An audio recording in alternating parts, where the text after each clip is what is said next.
Non, non. Et Voilà. bonsoir à Bonjour tous à tous. et bienvenue donc dans ce nouvel épisode de E-Teachers. Nous en sommes, Jeff, au numéro 18, 19, Ouais, non, 17, avance un peu. 17, j'avance un petit peu. On est ravis de vous retrouver ce soir pour cet avant-dernier numéro de la saison, si on peut dire. On se reverra Ouais. encore dans 15 jours, a priori. Et on Et devrait, ce soir, on peut dire qu'on peut, on pourra faire il y aura une saison 2. Voilà, il y aura une saison 2, a priori. Voilà. Émission un petit peu spéciale ce soir puisqu'on a un invité qui d'ici un moment va se présenter et on échangera avec lui. Juste avant, vous dire rapidement que nous avons enfin un chat en direct et on a vu que certains s'étaient connectés. Vous pouvez chatter avec nous donc en vous rendant sur i-teachers.fr.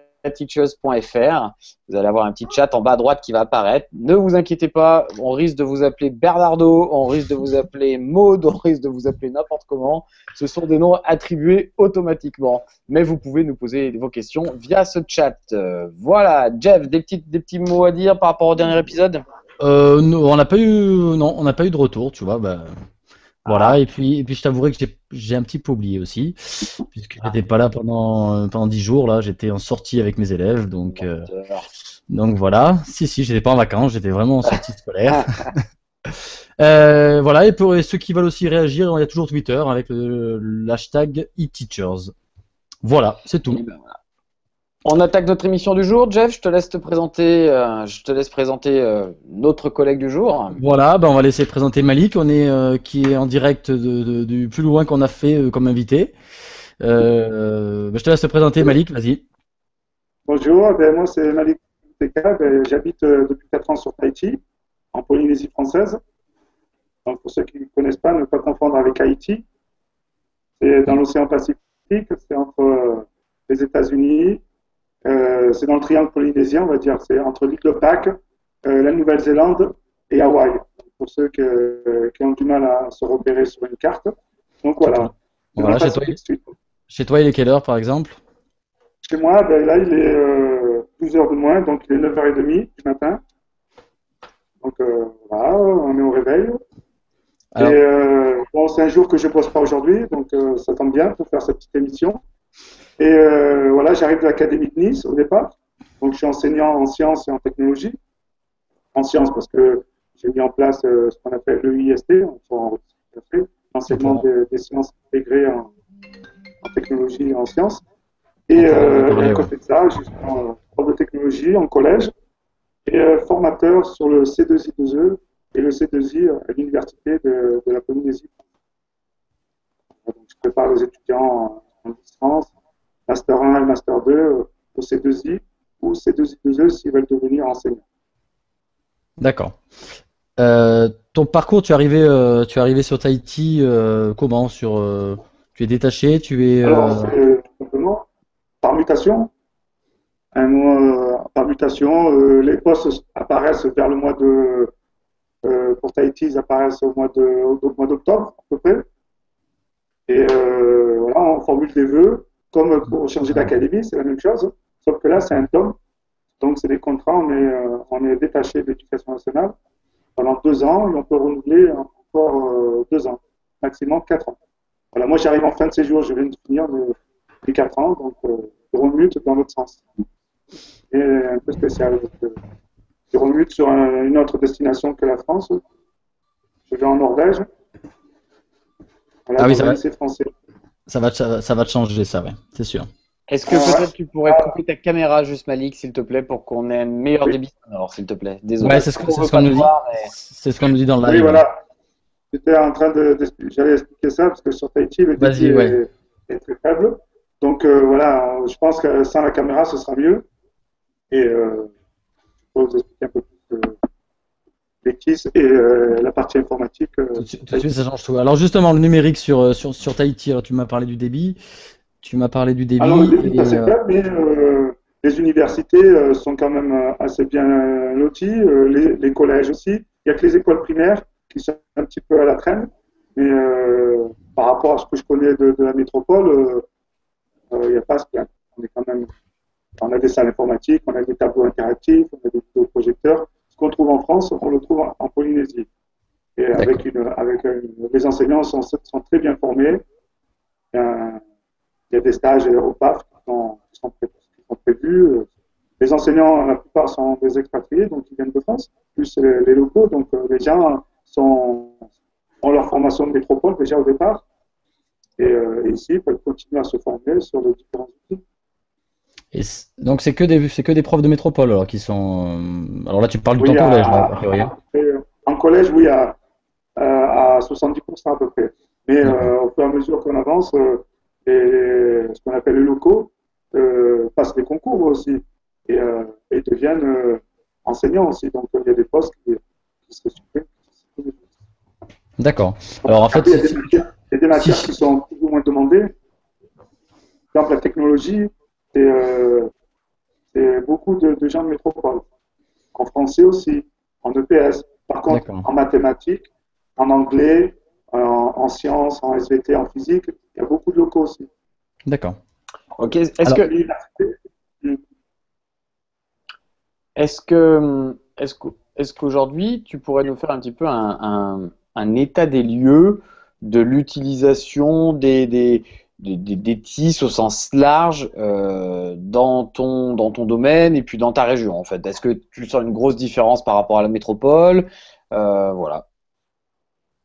non, franchement, il n'y a pas de grande différence avec la métropole parce que les outils sont les mêmes qu'en métropole parce que maintenant, on est quand même bien desservi. Hein. Vous avez les États-Unis qui sont à côté, il y a la France, donc un tableau interactif, on retrouve les mêmes qu'en métropole. Et au niveau des ordinateurs, on est aussi bien lotis. On est même maintenant en ce moment avec les tablettes. Il y a beaucoup de tablettes qui sont délivrées dans les établissements. Donc voilà, de ce côté-là, franchement, je peux dire que la Tahiti ne sont pas en retard. Et d'accord. par, Et Vas-y, les Guillaume. enseignants sont très bien formés. par rapport Voilà. au, par rapport aux tablettes, justement, quand tu dis que on équipe beaucoup, est-ce que c'est en priorité plutôt sur le premier degré, plutôt sur le second degré, plutôt à l'université? Et quels sont, on va dire, les nouveaux usages vraiment que tu as pu observer, récurrents et qui changent quand même les pratiques? Alors, les tablettes, pour l'instant, elles sont plus au primaire. Peut-être avec le lien avec les tableaux interactifs pour l'apprentissage de la lecture, pour les mathématiques, pour le calcul mental, etc. Donc, on se sert comme les ardoises. On s'en sert comme les ardoises. Donc, ça marche assez bien. Alors, en collège, c'est en expérimentation. Il y a certains établissements, en fonction de leur budget, arrivent à avoir quelques tablettes. Nous, du fait qu'on avait mis en place le IST, cet enseignement intégré en sciences et en technologie, on a fait acheter des tablettes et ça permettait aux profs de sciences physiques et d'SVT de les utiliser lors de manipulations pour filmer les manipulations, les PP. En SVT, lorsqu'on faisait une sortie pour aller récupérer des végétaux, des minéraux pour le classement, par exemple. On est sur le niveau 6e. Donc voilà, les élèves ça leur permettait de prendre des photos, de classer. Donc c'était vraiment un autre apprentissage et ça a vraiment plu à nos collégiens, à nos sixièmes. Ce nouvel Alors, outil, au lieu d'utiliser un appareil numérique, transférer les photos, là c'était direct. Ils pouvaient directement sur les tablettes flécher les images qu'ils avaient fait avec ces outils. Voilà, et ça permettait aussi, grâce au Wi-Fi, dans l'établissement ou aux plateformes collaboratives comme Google Doc, de partager des documents, de partager des images, des photos, etc. Et les Alors, élèves pouvaient compléter leurs documents. tu nous donnes plein de choses super intéressantes là. J'ai une première question que je voulais te poser et qui vient aussi d'une de nos auditrices qui est en Martinique. Et en fait, on se pose la question du Wi-Fi, puisque d'après ce que tu nous décris, tu n'as aucun problème à installer le Wi-Fi dans les établissements ou à l'utiliser. Vous avez jamais eu de réticence ou quoi que ce soit par rapport à ça. Non, pour le Wi-Fi, je sais qu'en métropole, à l'époque, avant que j'arrive sur Tahiti, il y avait des documents qui étaient sortis où ils étaient sceptiques sur le problème du Wi-Fi, sur à long terme, etc. Ici, c'est pas encore arrivé. Vous savez qu'une loi, quand elle sort en France, avant qu'elle arrive à Tahiti, il faut quelques années, il faut qu'elle soit, comment dire, qu'elle repasse devant les députés de Tahiti, parce que il y a un président, il y a la même architecture qu'en France. Mais sauf ils revotent les votes, excusez-moi, ils revotent les lois par rapport au pays. Donc, il y a un laps de temps, des fois, qui peut varier entre 2, 5 ans, 10 ans, en fonction de l'intérêt du pays. Donc là, le D'accord. Wi-Fi, il n'y a pas de contre-indication pour le moment. Alors, c'est à nous de faire attention.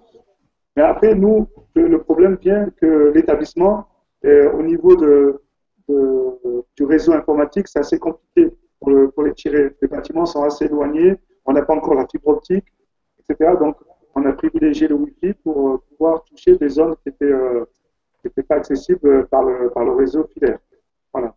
Après, il y a d'autres établissements qui ont peut-être utilisé le Wi-Fi pour question de budget ou parce que c'était plus facile. Alors, L'installation. justement, tu parles budget. Qui finance ça en primaire et en collège, tout ce qui est expérimentation là? Comment ça marche? Alors c'est chaque établissement, il a son propre budget, c'est pour ça qu'on est un peu limité. Il n'y a pas de conseil général comme en métropole qui D'accord. relaye ou qui permet de faire des dotations. Il y a juste ce qu'on appelle la DES, la direction des enseignements secondaires, ou la DEP, direction des enseignements primaires, qui, euh, qui vous donne des directives au niveau des programmes, qui sont les mêmes qu'en France, à quelque chose près par rapport à l'histoire géo, où ils sont obligés d'étudier l'histoire de Tahiti et de la Polynésie, en plus du programme français. Pareil pour la langue. Ils apprennent l'anglais, ils apprennent l'espagnol, et en plus, il y a le tahitien. Donc voilà, Ah oui. ça c'est le niveau du programme. Donc voilà, après en fonction des programmes, euh, les fonctionnements diffèrent du primaire ou du secondaire. Ça, D'accord. Et au point de vue tarif, le matériel il y a une différence avec ce qu'on peut trouver en métropole? Il y a une grosse différence. Là, voilà, le seul souci, c'est le prix. Un ordinateur, une tablette, il faut compter, on va commencer par une tablette, il faut compter à peu près 80 000 francs, c'est-à-dire 600 euros ici. J'ai pas compris. Tu m'as dit combien? Une tablette, c'est à peu près 80 000 francs en Ouais. Pacifique, c'est-à-dire 600 euros. Ah, 600 euros, oui, d'accord. D'accord. D'accord. 600 euros. D'accord. C'est de la tablette Android. D'accord, très bien. T'as d'autres questions sur le numérique, Guillaume, ou on passe à autre chose? Oh bah j'avais des questions après sur sa pratique et sur ce qu'il fait en classe, c'est peut-être ça où tu voulais venir. Voilà, ouais, parce il me parle beaucoup de UIST aussi. Donc, si on commence par quoi? Par la technologie? Bon, on peut commencer par la technologie, ça va être rapide, parce que c'est la même chose qu'en métropole. Donc, Ouais. on fonctionne par îlot, comme en métropole. Donc, Mhm. on est assez bien équipé dans l'établissement parce que grâce aux dotations et aux projets, parce qu'on a un établissement qui est classé ZEP et qui devrait passer en REP. Donc, c'est le Mhm. seul établissement de ZEP de la Polynésie qui, Alors, tu peux à peut-être partir de la expliquer, rentrée prochaine, devrait passer REP+. tu peux peut-être expliquer Et REP donc, par rapport la différence entre REP et ZEP, peut-être pour ceux qui connaissent pas. euh, alors là, c'est l'appellation. C'est l'appellation et c'est, comment dire, c'est un peu à l'époque quand on avait les établissements qui s'appelaient Ambition Réussite pour les différencier des ZEP. C'est au niveau du matériel, au niveau D'accord. Budget. du personnel, du budget D'accord. et parce que les établissements sont dans une zone d'éducation prioritaire. Mais là, ça D'accord. regroupe, les REP regroupent à la fois les collèges, les lycées et les écoles primaires. C'est D'accord. une zone maintenant. C'est plus un établissement, c'est un groupe, c'est un réseau. D'accord. Très bien. Vas-y, je Donc dans le t'écoute. réseau, il peut y avoir 4-5 écoles primaires qui sont dans le même quartier ou dans la même D'accord, d'accord. circonscription, le collège et peut-être le lycée. Nous, pour l'instant, c'est le collège et les 4 écoles primaires de la zone de phare. On retrouve l'établissement. D'accord. Donc, je t'écoute Voilà, ensuite, sur la au techno, niveau sur la des tech. programmes, on vous dit que c'était la même chose. Donc, on a un enseignement de la technologie. On a 3 salles de technologie équipées avec une dizaine d'ordinateurs, 2 Charlie robots, 3 Des salles commandes. informatiques dans D'accord. l'établissement, Charlie Robot, 2 je sais. labos, 2 labos Attends, blancs, donc 2 labos blancs. je te coupe parce que tu emploies des termes qui sont peut-être pas, qui sont bien pour les pros et techno, mais alors Charlie Robot, c'est des commandes, ce qu'on appelle des commandes numériques, hein. Voilà. Ouais, Voilà. tout à fait, voilà. Et qu'est-ce que je voulais dire? Oui, et l'utilisation du numérique, toi, en technologie? Ben, moi, c'est tout le temps, c'est dans chaque cours. D'accord. Alors, du fait d'avoir travaillé avec les professeurs de sciences physiques et les professeurs de SVT, ça m'a permis d'élargir mes champs de compétences D'accord. et de mettre en place cette démarche d'investigation qui est un peu différente en technologie, que nous on appelle la démarche technologique, et qui se rejoint lorsqu'on fait des expériences, lorsqu'on fait des recherches de solutions. Et grâce à ça, ça permet aux élèves d'être en autonomie et d'utiliser les outils à leur disposition. Ça peut être l'outil informatique pour faire une recherche. On part d'une problématique et les élèves font des hypothèses. Ensuite, soit une recherche, soit un TP, soit une analyse sur un objet Tout technique, à fait. etc. Et ça permet aux élèves de Et, découvrir les éléments et et justement, d'utiliser au maximum les outils. justement, les élèves avec l'outil informatique par rapport à si on compare avec des élèves de métropole, ils sont plus aguerris, moins aguerris là-dessus ou Alors, je pense que c'est la même chose, hein. C'est des fans de pareil? Facebook. C'est pareil, D'accord. hein. Ils maîtrisent Pareil. l'outil informatique, mais dans la globalité. Lorsqu'après, on leur demande de mettre en page ou d'utiliser une formule, bon, voilà, là, il D'accord, ouais. faut Bon, on a les mêmes faire, alors. voilà, D'accord. on a les mêmes élèves de ce côté-là, hein. D'accord, d'accord. Il n'y a pas de différence Mais là-dessus. Ils sont aussi c'est rivés à leur smartphone, pareil. Voilà. voilà, tout à fait. D'accord. Ok, très bien. Alors, moi, j'ai envie de parler surtout de ce qu'on appelle le UIST. Alors, c'est peut-être Ouais. pas très connu. C'est toujours sous forme expérimentale, toujours dans en métropole. J'aimerais que tu en parles un peu plus. Je pense que Guillaume, il se demande, à mon avis, c'est pas ce que c'est. Tout Hein? à fait. Je me demande. Vas-y. D'accord. Alors, explique le Alors, UIST l'IST, exactement. voilà, donc ce sont des chercheurs de la main à la pâte. Je ne sais pas si vous connaissez la main à la pâte. Oui. C'est beaucoup de chercheurs qui ont créé un site qui permet de mettre en place cette démarche d'investigation. Ne plus laisser les élèves inactifs et le professeur fasse son cours comme on faisait à l'époque en, en Un cours amphithéâtre, magistral, où quoi. seul le professeur parle et les élèves écoutent. Donc voilà, on installe une problématique. Les élèves, eux, vont chercher des hypothèses. Pourquoi Alors, ça peut être ça, je dans te quel but. coupe, mais l'essentiel, c'est qu'on regroupe en fait les trois sciences du Voilà, on collège. regroupe Voilà, les trois tu l'as sciences, pas dit. les Voilà, physiques, la SVT et la technologie. voilà. On crée un pôle scientifique, Dans une seule matière qu'on on crée un appelle pôle scientifique, EIST, voilà. le IST. Qui veut dire Enseignement juste, voilà, intégré des sciences et de la technologie. voilà. Donc on a 4 heures par semaine. C'est défini par l'éducation nationale, hein. C'est 3 heures à 3h30 par élève, pour élève. Ça fait 4 heures prof, plus 1 heure de concertation par semaine. Donc ça, c'est uniquement en sixième, c'est ça? Alors, c'est en sixième et en cinquième. Ensuite, les programmes de quatrième, de troisième divergent un peu trop. Donc, pour l'instant, ce n'est pas encore mis en place. Mais pour la sixième et la cinquième, ça, ça, ça marche bien parce que les programmes ne sont pas très compliqués et on arrive à définir un programme assez dense dans les 3 matières. Et on Et retrouve un peu le programme de la SVT en quasi-totalité. Le programme de technologie, il est un petit peu plus allégé, mais on va à l'essentiel. Et on a la partie informatique qui est intégrée, qui n'ont pas en sciences ni en SVT, très peu. Et la partie physique, qui n'existe pas en sixième et qui commence à partir de la cinquième. Donc ça permet de récupérer des heures en physique en sixième. d'accord. Et toi qui as eu cette expérience-là, qu'est-ce que tu penses de cela? Moi, j'ai trouvé ça très bien, hein. J'ai trouvé ça très enrichissant de voir 3 enseignants travailler en même temps. Que nous, alors, avant d'aller un peu plus loin, je vous explique un peu.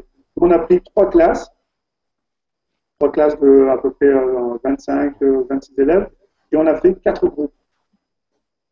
4 groupes parce qu'on est 4 enseignants. 2 enseignants de physique, un enseignant de SVT et un enseignant de technologie. Ouais, Bon, je on te a coupe. choisi ça parce que dans l'établissement, c'était que des gens volontaires. C'est sur le volontariat pour l'instant, D'accord, c'est toujours expérimental, même sur Tahiti. même sur Tahiti. D'accord, et Nous, on c'est va un le seul développer un peu enseignant plus. devant les élèves, hein, faut bien que tout le monde comprenne. Voilà, c'est ça. Un seul enseignant devant ce groupe d'élèves qui est allégé parce qu'on a demandé qu'il soit allégé parce que c'est une expérimentation. Donc ça Donc veut on dire que a c'est le prof de techno qui va faire de la SVT et vice-versa, il quoi, faut aussi. respecter Voilà. la technique, la physique. Voilà. Alors, on a une progression commune. On a décidé de faire une progression commune. Donc chacun fait la même chose. Donc le problème s'est posé au niveau du matériel. Il a fallu s'arranger pour que tout le monde ait assez de matériel pour faire les manipulations à un Mhm. moment précis. Donc, on a réparti sur la semaine des groupes de 2 heures pour que ce soit plus simple, pour qu'on puisse mettre l'hypothèse, manipuler et D'accord. faire des concertations et prévoir une petite évaluation en fin de séance. Donc, Alors, ça c'est bien carré. Le programme, vous pouvez le trouver directement sur Internet. Hein. C'est vas-y, assez donne-nous. simple, on tape en Donne-nous. ISP, programme ISP, il y a un programme qui est déjà défini. Alors, D'accord. ce programme, on n'est pas obligé de le suivre à la lettre. Nous, on l'a arrangé à notre sens par rapport à Tahiti, parce que pour que ce soit plus compréhensible pour les élèves et plus simple, on a travaillé plus sur des choses qui correspondent à Tahiti. Il y a un D'accord. problème d'eau, par exemple d'eau potable. Donc, D'accord. on a travaillé sur ça. D'accord. On a Et tu, travaillé sur la classification et tu des, crois que, parce des, que des activités des tu vois, nous, on en entend très peu parler finalement en métropole de ce UST, mais est-ce que tu crois que ça va quand même à terme se généraliser à ton avis? Si je demande vraiment ton avis là. Alors là, à mon avis, c'est question des enseignants. Voilà. Il y a beaucoup de réticence parce que les enseignants ont peur de perdre leur matière, que leur matière disparaisse, surtout en technologie. On voit que le programme dans l'UST est un peu plus allégé, c'est vrai, mais tout le monde y trouve son compte. Moi, j'ai apprécié découvrir les sciences. Je note par un professeur de physique qui utilise des manipulations, des TP super intéressants et ça m'a permis par exemple, là, on a fini l'année à la réalisation d'un bateau à vapeur. D'accord. On a réalisé un bateau à vapeur, donc c'est le professeur de physique nous expliquer comment fonctionnait une chaudière à vapeur, tout simple. Et ensuite, nous, la technologie, c'était la réalisation du bateau, de la coque, Mhm. de cette D'accord. chaudière à vapeur. Et voilà, et là, ça, moi, je ne connaissais pas. La physique, pour D'accord. moi, Ouais, bien sûr. c'est la physique que j'avais appris à la fac. Et de voir qu'on retrouve plein de liens, oui, Tu plein de m'entends là? liens. Et, ouais, vous m'entendez? Je Oui, crois que vas-y. ça Oui, cache là. moi, J'avais je une t'entends, il n'y a pas coupure, de problème. Vas-y, termine. Bon, alors on s'éloigne un peu du numérique, mais je trouvais ça plutôt intéressant Ah, complètement, ouais. de parler de l'UST. Ta troisième casquette, on peut en parler, Malik? Ouais, C'est à la fac. formateur. Ouais. C'est à la Alors là, fac, je sais. je suis à Vas-y. la fac, je suis à la fac de la Polynésie française. Il y en a qu'une sur la Polynésie. Donc, ça va des filières de lettres et arts aux sciences humaines, en passant par les maths, et, tout ce qui est commerce. Donc, elle est assez grande, la fac, hein, même Ouais. si en termes d'étudiants, on n'a pas les facultés aussi grandes que celles de la métropole. Mais on retrouve toutes les filières, pratiquement toutes les filières de Donc toi, métropole. tu enseignes quoi à la fac alors? Moi, j'enseigne le C2I. Alors le Et, C2I, vas-y. alors, le C2I, c'est certificat d'informatique et d'Internet au niveau licence. D'accord. Donc, c'est la suite de ce qu'on connaît, le B2I école, le B2I collège, le B2I lycée. Et ensuite, à la fin du premier cycle, qui maintenant se termine en licence, en 3 ans, il y a le C2I, qui est commun à toutes les disciplines. Donc, c'est D'accord. un certificat de maîtrise de l'outil informatique. Donc toi, Donc, tu as des élèves de toute voilà. Moi, direction, Toutes les filières. toutes les filières. voilà, là, Non. les étudiants peuvent être mélangés d'une filière à l'autre en fonction des D'accord. filières. Elles peuvent être mélangées parce que c'est Et commun à tout le monde. Donc, il y a une partie théorie où euh, c'est un peu des cours magistraux. Donc là, c'est fait par des maîtres de conférences. Mhm. Et ensuite, il y a des TD qui sont faits par des enseignants comme moi ou aussi des maîtres de conf ou des pragues. Euh, et Alors, concrètement, différents. concrètement, par exemple, qu'est-ce que tu enseignes en TD alors? Qu'est-ce que tu as mis en place? Alors, alors, ça dépend des filières. Donc, moi, j'ai des filières qui sont assez généralistes. Donc, c'est lettres et arts. Ça peut être sciences et Parce que sciences humaines. c'est parce que le Ça, ce sont C2I n'est pas commun à tous, tu m'as dit. des outils communs. Mais ensuite, c'est le niveau. C'est le niveau qu'on va demander qui risque, par Ah, rapport à une licence informatique, on ne va pas d'accord, demander la même chose. Voilà. d'accord, Donc là, moi ce que j'ai pour l'instant, c'est les sciences humaines ou les lettres et arts. Donc, ce sont soit ce sont des généralistes, hein, donc pas spécialistes en informatique. Donc d'accord, là, il y a trois parties. Moi, je fais trois parties. Je fais tout ce qui est, on va dire, traitement de texte, pack office. Donc, l'utilisation des outils de base, d'accord. Mais soit c'est pas quelque le chose LibreOffice. qui maîtrise déjà ça en secondaire, dans le secondaire, par exemple? Mais oui, mais lorsqu'on doit faire un mémoire professionnel, là, on voit les difficultés. Parce qu'il faut réaliser une table des matières, une mise en D'accord. forme par Un rapport peu, à des caractères bien précis, d'y aller un et peu plus loin. les partages de documents. Tout ça, ils ont D'accord, besoin. Et ensuite, ce sont des étudiants qui ont souvent des projets à présenter sous forme de PowerPoint ou des documents ou des exercices communs à trois ou quatre élèves, donc trois ou quatre étudiants. Donc là, on utilise le travail collaboratif. d'accord.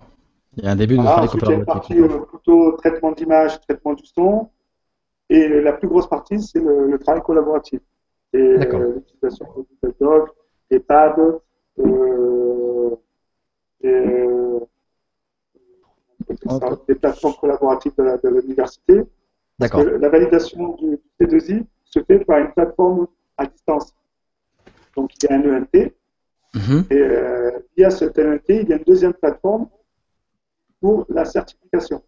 Donc, ils sont obligés de déposer des documents sur une plateforme par rapport aux Donc, compétences qu'ils veulent valider. toute la validation des compétences se fait à distance, en fait. Oui, se fait à distance. Donc, Donc, de chez eux ou j'ai 25 heures, à il y a l'université? 25 heures de cours, Ouais, hein, cours et TD. Et ensuite, les dépôts des fichiers, des compétences se fait à distance sur d'accord, une période qui démarre de décembre à avril. Et il y a 28 compétences sur le C2I. Et pour valider le C2I, il faut valider 23 compétences sur les 28 et avoir 50% sur un QCM qui est défini à l'avance. On peut trouver sur Internet. Chaque université a un QCM prédéfini. Et, et il y a 5 domaines, les 5 domaines qu'on peut rencontrer sur le B2I ou B2I collège ou école ou lycée. Et il faut qu'ils aient 50% par domaine et 80% du QCM. Je ne sais pas, pour ceux qui ne connaissent pas, qui ont déjà pratiqué le B2I, ils doivent connaître. Ce sont les deux règles de base pour valider le d'accord. certificat Alors, de domaine. s'il n'est pas validé, ce certificat, que se passe-t-il? Alors, il y a des sessions de rattrapage. Ils sont en pleine session de rattrapage. Donc, Mhm. en fonction si c'est un TP qu'ils ont raté, parce que c'est un contrôle continu, plus une épreuve finale. Donc, dans D'accord, l'épreuve finale, il y a un TP devant poste, plus un QCM avec un temps limité. Et si une des deux épreuves n'est pas validée, il y a une session de rattrapage. d'accord. Oui, je reviens un peu sur un message d'une de nos auditrices là qui nous dit gentiment que lettres et arts signifie pas spécialement mauvais en informatique, hein. Non, je n'ai pas dit que j'étais mauvais. J'ai dit qu'il n'était pas spécialiste. Non, tout Il à n'était pas fait. spécialiste. Non, mais J'étais agréablement surpris du niveau de mes étudiants en licence et surtout en master, parce que maintenant l'outil informatique est quand même rentré dans tous les ménages, dans toutes les habitations. Et c'est pour ça que moi, j'ai plus consacré mes séances de TD, surtout au travail collaboratif.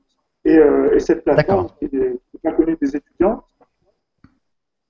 et de l'utilisation de l'ENT. parlons un petit peu pour revenir sur ce C2I. De mémoire, il y a quand même aussi une grosse partie qui concerne les droits des documents utilisés. C'est toujours le cas ou pas? Oui, tout à fait, tout à fait. C'est le domaine 2. C'est dans le domaine 2, il y a tout ce qui est droit d'auteur, droit d'image. Ensuite, là, au niveau C2I, on va plus parler des, des, euh, de Facebook, de ce qu'on peut faire sur Facebook, par exemple, sur Twitter, les plateformes collaboratives, sur les sites internet, les blogs, Et est-ce que tu penses que ces modules-là ont un réel impact sur l'utilisation et sur l'usage en fait des étudiants? Est-ce qu'aujourd'hui, suite à un tel module de formation, après, quand ils utilisent dans leur propre présentation, dans leurs travaux, des images qui sont pas forcément libres de droit ou etc., etc., est-ce que tu penses que ça a un impact ou pour eux c'est juste un module à valider, mais une fois que c'est validé, finalement, basta quoi? Alors, on trouve un peu de tout à ce côté-là. On a des étudiants qui prennent conscience des différents modules et, et lorsqu'on leur dit que cette image est un droit d'auteur, ils essayent par l'intermédiaire de sites privilégiés, de trouver des images libres de droit, par exemple. Il y en a d'autres, c'est juste, comme tu dis, pour valider leur UV, sachant que cette UV informatique, par rapport à d'autres UV, elle n'a pas le même coefficient. D'accord? Mais les étudiants qui prennent conscience, c'est souvent des étudiants qui continuent leur formation, qui vont devenir enseignants, qui vont passer à la suite du C2I, le C2I 2E. Mhm. D'accord. Qui Alors, l'enseignement. Moi, je l'ai passé, moi. Tu l'as passé. Ouais, quand j'étais il y a bientôt 10 ans à la fac, enfin à la fac à l'UFM, quoi, hein, je l'ai passé. Ah ouais. C'était la première année où il était obligatoire dans la validation de notre année. Et c'est vrai que bon, c'était la première année, donc c'était un peu compliqué, mais il y avait déjà un gros volet effectivement sur les droits. Et au début, je m'étais un peu posé la question de me dire, mais quel est l'intérêt finalement, puisqu'il suffisait de trouver les réponses rapidement sur Internet. Et en fait, je me suis dit qu'en allant chercher les réponses, de toute façon, ça prouvait aussi qu'on était capable de faire des recherches. Donc quelque part, à la question. on répondrait à ça. Donc finalement, c'était loin d'être stupide, quoi. C'est ça, le C2I, le C2I ou le C2I2E, on va pas, dans l'évaluation, l'étudiant va mettre une fiche de compétences par rapport à une compétence bien ciblée sur l'attitude responsable. Donc, on ne va pas aller voir le document lui-même, on va aller voir les recherches qu'il a fait, si c'est bien renseigné, si dans ses captures d'écran, il a bien expliqué pourquoi il avait utilisé ce document et dans quel but, où il a fait une photocopie du carnet de correspondance, expliquer pourquoi dans le carnet de correspondance, on peut trouver, pour un enseignant, on peut trouver l'attitude responsable, ce qu'on a le droit, les droits et les devoirs dans un établissement, et pourquoi les élèves doivent le signer, pourquoi l'enseignant doit signer la charte informatique. Voilà, c'est tout ça. Il arrive à exprimer par ses captures d'écran et son texte, expliquer qu'il a bien saisi la notion. Et c'est ça qu'on valide. Bien sûr. C'est avoir une attitude responsable. C'est sûr, il peut aller sur Internet, mais déjà, comme tu dis, d'aller chercher sur Internet, aller chercher l'information, la capturer, la mettre sur un document, donner une explication. Déjà, ça prouve que la personne maîtrise l'outil informatique. Tout à Parce fait, que ouais. demandez autour de vous de faire une capture d'écran, de la rogner, déjà de rogner l'image sur un document. Ouais. 50% des personnes ne savent pas faire. On est tous les deux formateurs, on voit bien de quoi on parle. Des fois, il y a certains collègues qui sont pas bien à l'aise avec tout ça, c'est certain. Ok. Et l'outil informatique maintenant est tellement entré dans les usages courants que l'enseignant a presque obligation de s'y mettre s'il veut pouvoir enseigner ses pratiques correctement. Le rétroprojecteur, il y a très peu de personnes qui l'utilisent encore. Maintenant, on est passé au vidéoprojecteur. Le vidéoprojecteur dit présentation de documents, d'animation, des tableaux interactifs qui arrivent dans les classes. Voilà, donc l'enseignant est bien obligé de s'y mettre. Oui, et puis je crois surtout qu'on peut plus parler aujourd'hui de nouveaux outils. Le vidéoprojecteur, maintenant, on a passé la décennie quand même. Alors c'est vrai que tout le monde n'est pas équipé. Enfin, il y a quand même presque de moins en moins de personnes qui ne sont pas équipées, heureusement. Et voilà, ça fait partie des outils du quotidien, au même titre qu'avant, on utilisait. J'ai pas d'idée en tête, mais en tout cas, voilà, ça fait partie de la trousse à outils du professeur et qu'on le veuille ou non. parce que ça apporte quand même beaucoup comment dire, de plus-value. Alors après, tout n'est pas égal. Je vois en langue, effectivement, la priorité est peut-être pas d'équiper des salles avec des VPI, par exemple, même si on a un VPI dans sa classe, c'est du luxe, c'est agréable, on s'en sert, mais on peut très bien faire un très bon cours de langue sans. Par contre, aujourd'hui, penser à équiper en baladeur, enregistreur sur des dispositifs mobiles pour les langues, je parle de ce que je connais, oui, ça nous paraît indispensable, et c'est pas mon auditrice qui nous écoute en ce moment qui me dira le contraire. Voilà. Alors, il y a au niveau du C2I2E, ça permet de toucher un peu tous les 5 domaines, hein, dans sa pratique en tant qu'enseignant, lorsqu'on est devant élèves, ce qu'on a le droit, ce qu'on n'a pas le droit de faire, lorsqu'on fait une recherche sur Internet, il faut que l'enseignant ait au préalablement visiter le site, l'avoir testé sur différents moteurs de recherche, se renseigner auprès de l'administrateur réseau si ces mots-clés qu'il va utiliser ne sont pas bloqués. Voilà, c'est tout ça. C'est connaître un peu le système éducatif et ne pas travailler tout seul. C'est aller chercher l'administrateur, aller chercher l'autre enseignant, essayer de travailler, de faire un travail collaboratif. Avec ces nouveaux ONT, ces plateformes, ça permet d'échanger les documents, de travailler en commun. Là, les étudiants ont des mémoires à faire sur des thèmes particuliers. Grâce à Google Docs, ils partagent les documents et ils arrivent à faire des dossiers performants. Et ça permet de travailler à distance, d'être chacun à son domicile, de donner rendez-vous à la fac, à connecter les 3 ordinateurs, à s'échanger par des clés USB. Tout à fait. Qu'on a à disposition. Et c'est ce qu'on essaie de faire passer. De mettre en place. Hein. D'accord. Ok. Eh ben, Malik, je crois qu'on a peut-être fait le tour alors. Non, tu as des dernières questions, Guillaume? J'aurais eu des choses, mais ça sera l'occasion d'une deuxième émission peut-être. J'avais des choses un peu plus techniques sur les tablettes, sur des choses comme ça. C'est plus pour de la discussion et de la comparaison un petit peu, mais peut-être pour une deuxième émission. Qu'est-ce que tu en penses, Jeff? Comme tu veux, si t'as une dernière question, vas-y, hein, de toute façon. Une dernière question très rapide, c'était vraiment assez technique sur la gestion des flottes de tablettes. Si je voulais juste savoir si vous aviez des outils, si vous étiez équipé, comment vous gériez un petit peu voilà, les flottes de tablettes, puisque ça reste quand même la question aujourd'hui.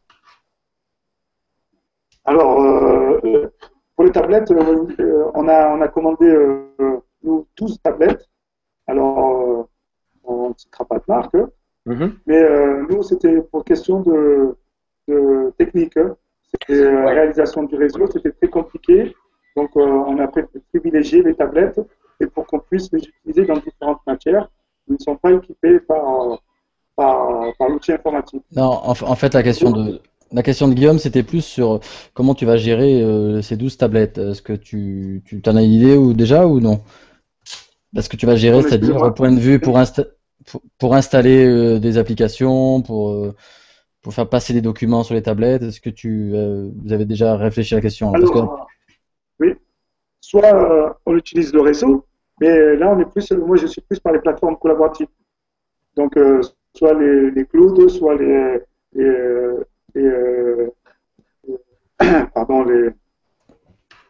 on a installé une plateforme voilà, dans l'établissement. Propre d'échanger ces documents. D'accord, propre à l'établissement, tu veux dire.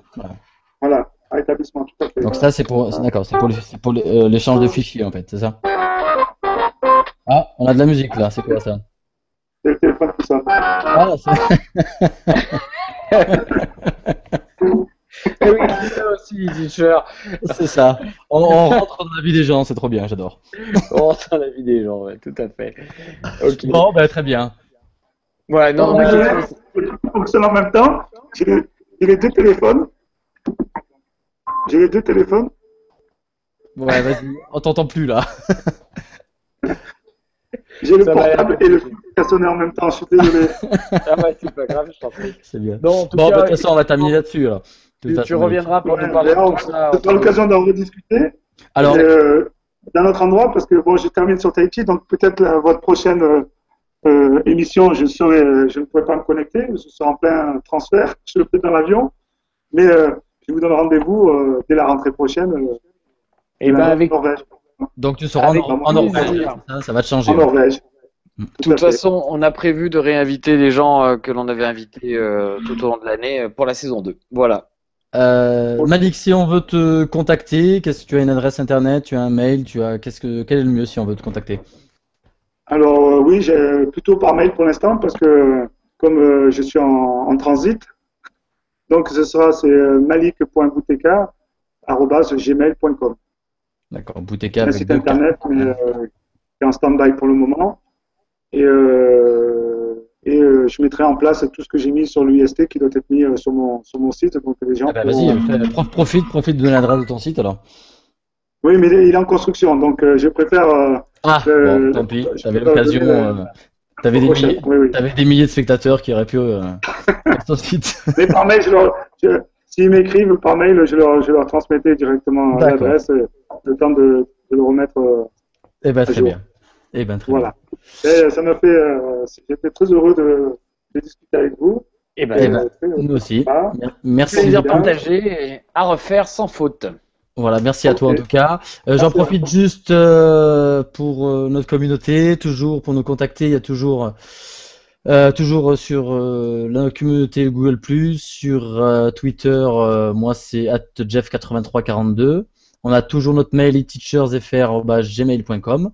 Vous pouvez vous abonner aussi à notre flux de podcasts sur iTunes et directement par mail aussi, hein, en haut à droite du site eteachers.fr, vous avez pour abonner par mail. Voilà, toi, je te Et laisse, Guillaume. voilà, moi c'est pas compliqué, c'est Will comme Will, enfin @Will _teach comme le début d'enseignement en anglais. Je vous avais dit que c'était facile. Pour Twitter, sinon vous cherchez chez Jeff et vous me verrez dans ses retweets sans problème, ça sera C'est peut-être ça. plus facile. Et laissez-moi juste des petits commentaires sur cette petite chatroom que je vous ai faite. Est-ce que c'est intéressant ce serait pas mal un petit retour. Parce qu'elle c'est une bêta chatroom hein, pour l'instant. Hein. Voilà. Une bêta de chatroom.